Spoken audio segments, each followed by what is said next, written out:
అంటే ఇక్కడనేమో భేషజాలని అంటున్నారు, మీరేమో నీళ్ళన్నీ పోతున్నాయి అంటారు, అవి మేము వేయలేమంటున్నారు, వేస్తే పోతుంది అంటున్నారు.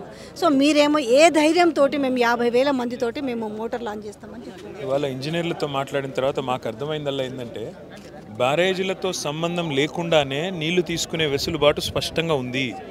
మా కవిత్వం కాదు ఇది. తెలంగాణ ఇంజనీర్లు ఎవరైతే ఈ ప్రాజెక్ట్ నిర్మాణం చేసినారో వాళ్ళు చెప్తున్నారు బ్రహ్మాండంగా నీళ్లు తీసుకోవచ్చు. గోదావరిలో నీళ్ళు ఇప్పుడే అక్క చెప్పినట్టు గంగపాలైందన్నట్టుగా కిందికి సముద్రంలో వృధాగా పోతున్నాయి.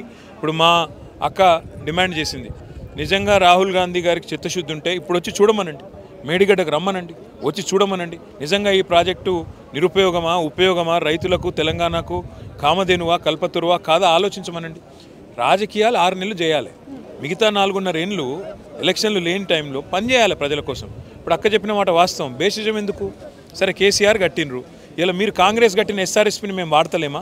నీళ్ళు రైతులకు ఇస్తలేమా? అందులో నిండిపోతే సిల్ట్ వస్తే తీస్తలేమా?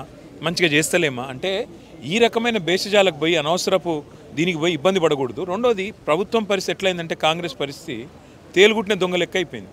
ఎట్లా అంటే వాళ్ళే అన్నారు ఇదేదో పనికిరాని ప్రాజెక్ట్ అని. ఇప్పుడు నీళ్ళు ఉన్నాయి, పంపులు మంచిగానే ఉన్నాయి, ఎత్తిపోయొచ్చు, వాళ్ళకి తెలుసు, ఇంజనీర్లు చెప్తున్నారు. కానీ రేవంత్ రెడ్డి గారికి అహం అడ్డం వస్తున్నది, ఉత్తమ్ కుమార్ రెడ్డి గారికి అహం అడ్డం వస్తున్నది. రైతులు ఎండినా సరే, వాళ్ళు చచ్చినా సరే, వాళ్ళ పంట పొలాలు నాశనమైనా సరే, నేను చెప్పిన మాట నిజం కావాలి, నిజమని ప్రజలు భ్రమించాలి అనే ఉద్దేశంతో ఈ దౌర్భాగ్య కక్ష కోసము రైతులను బలి చేస్తారు. రైతులే కాదు, తెలంగాణకు తాగునీటికి కూడా కటకటా అనే పరిస్థితి రేపు రాబోతుంది కదా.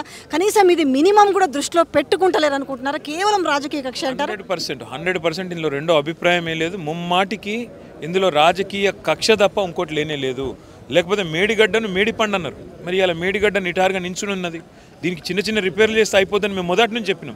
ఒక కాఫర్ డ్యామ్ కట్టుండ్రి, నీళ్ళని మళ్ళీ ఇచ్చుండ్రి, పంప్ హౌస్లోకి నీళ్ళు పోతే ఆడికెళ్ళి పంప్ చేయొచ్చు, బ్యారేజ్లతో సంబంధం లేకుండానే ఆ స్ట్రీమ్ డైవర్ట్ చేస్తే చాలని చెప్పినాం. ఇలా ఇంజనీర్లు కూడా కరెక్ట్గా అదే మాట చెప్పినారు. వాళ్ళు ఇంకో గొప్ప మాట చెప్పినారు ఇవాళ ఇంజనీర్లు. అన్నారంలా సుందిళ్ళలా మేము ఇదివరకు కూడా చేసినాం. గ్రౌటింగ్ అనేది కొత్తదేం కాదు, ఇది ఎన్డీఎస్ఏ రిపోర్టుకు సంబంధమే లేదు. గ్రౌటింగ్ రెగ్యులర్గా ఓఎన్డీఎంలో భాగంగా చేస్తామని చెప్పినారు. కాబట్టి ఇన్ని తెలుసు, వాస్తవాలు తెలుసు, ఎలక్షన్లు కూడా ఒడిచిపోయినాయి, కావాల్సిన లాభం కూడా వచ్చింది. ఇంకెందుకు ఏడుపు? కేసీఆర్ పరిస్థితి సార్ పట్టించుకోవడం లేదు. మీరేమో అల్టిమేటం జారీ చేసిరు, ఒకటి ఏంది 50,000 తోటి మేము ఆన్ చేస్తామని. నిజంగా వాళ్ళు రెస్పాండ్ అవుతారా? అవ్వకపోతే నిజంగా అన్నట్టుగా చేస్తారు. 100% చేస్తాం. ఎందుకంటే మా నాయకుడు సిరిసిల్లలో పార్లమెంట్ ఎన్నికలకు ముందే చెప్పింది, ఇదేం కొత్త కాదు. బ్యారేజ్లతో నిమిత్తం లేకుండానే నీళ్ళు ఎత్తిపోయవచ్చు అని మా నాయకుడు స్పష్టంగా చెప్పారు. ఇవాళ మేము ఇంజనీర్లతో కలిసిన తర్వాత వారు కూడా అదే చెప్తా ఉన్నారు. కాబట్టి ముమ్మాటికి ప్రభుత్వం 2వ తారీఖు వరకు స్పందించకపోతే తప్పకుండా కన్నెపల్లికి వస్తాం. ఇక్కడికి వచ్చి ఈ గోదావరి నీళ్ళు ఏవైతే సముద్రంలో రోజుకు 70-80 టీఎంసీలు కిందకు వేస్ట్గా పోతున్నాయో వాటిని ప్రభుత్వం కనుక నిర్ణయం తీసుకొని వెంటనే రైతులకు అందించకపోతే ఆ పని మేమే చేసి తప్పకుండా ప్రభుత్వానికి బుద్ధి చెప్తాం. చివరికి ఒక ప్రశ్న, మేము అక్కడ కూడా ఇప్పుడు కన్నపల్లి దగ్గర మేము కూడా మాట్లాడినప్పుడు అధికారులు వాళ్ళు అదే చెప్తారు, లేదు మంచిగా ఉన్నాయి, 17 కూడా పనిచేస్తున్నాయి, ఎవ్రీ 2 డేస్కి ఒకసారి ట్రయల్ రన్ వేస్తున్నాం, కాకపోతే వాళ్ళు ఎన్డీఎస్టీ వాళ్ళ వల్ల మేము చేయలేకపోతే వీళ్ళు సాకు ఉంది అనేది ఒకటి చెప్తున్నారు వాళ్ళు చెప్పడం. అయితే ఎన్డీఎస్ఏకు సంబంధమే లేదు. నేను ఒక మాట అడుగుతానండి, పోలవరంలో కాఫర్ డ్యామ్ కొట్టుకుపోయింది, 5 ఏళ్ళే. ఎన్డీఎస్ఏ రిపోర్ట్ ఇచ్చిందా? ఇక్కడ అసలు ఎన్డీఎస్ఏ వాళ్ళు వచ్చి కనీసం నీళ్ళలకు కూడా అడుగు పెట్టలేదు, బ్యారేజ్లో కింది కూడా దిగి చూడలేదు. వాళ్ళు ఇష్టమున్న రిపోర్ట్ ఒక్క రోజులు ఇచ్చింది.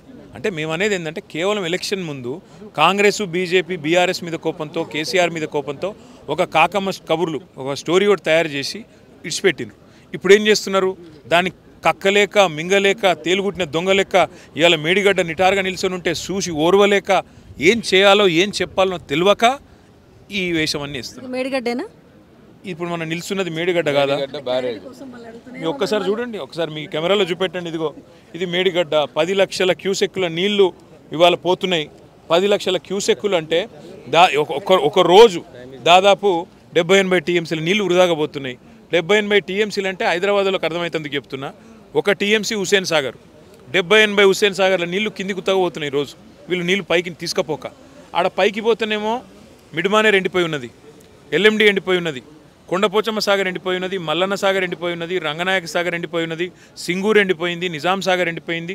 ఎస్ఆర్ఎస్పీలో నీళ్ళు లేవు. 250 టీఎంసీలు అంటే దగ్గర 25 లక్షల ఎకరాలకు నీళ్ళు ఇవ్వచ్చు.